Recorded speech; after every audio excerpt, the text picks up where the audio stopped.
இன்றைக்கி என்ன பார்க்க போகிறோன்னா டெம்பிள் vlog. இந்த டெம்பிள் வந்து மெஜஸ்டிக்கிட்டே இருக்குது. ரொம்ப சக்தி வாய்ந்த கோயிலாம்மா. பில்லி சூன்யம் அப்புறம் நம்மளுக்கு யாருன்னா எதுனா பண்ணினிருந்தா அங்கே யாகம்லாம் நடக்குமாம்மா. அமாவாசை பௌர்ணமிக்கு மிளகாத்தூளெல்லாம் லைக் ஃபுல் மிளகாலாம் வாங்கி என்னென்னவோ யாகம்லாம் பண்ணுவாங்களாம்மா. நான் வெறும் கோயில் பார்க்க போனேன். கோயில் பார்க்கும்போது அவ்வளோ நல்லா இருந்துச்சு. ஆனால் கூக் பம்ஸாக வந்துச்சு. உள்ளே அவ்வளோ பெரிய சிலையெல்லாம் இருந்துச்சு. மறக்காமல் நீங்கள் ஒரு வாட்டி விசிட் பண்ணி பாருங்கள். அவ்வளோ நல்லா இருந்துச்சு டெம்பிள் உள்ள எல்லாமே. ஆனால் பயங்கரமாக இருந்துச்சு கோயில். ஆனால் நம்மளுக்கு யாருன்னா எதுனா பண்ணியிருந்தாங்கன்னா இதில் எல்லாமே கலிதாம்மா.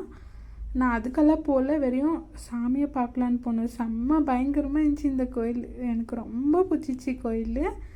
கோயிலேருந்து வெளியே வரும்போது மனசுக்குள்ளே கஷ்டம் குழப்பம் எல்லாம் இருந்து உள்ளே போனேன். ஆனால் வெளியே வரும்போது நிம்மதியாக வந்தேன்.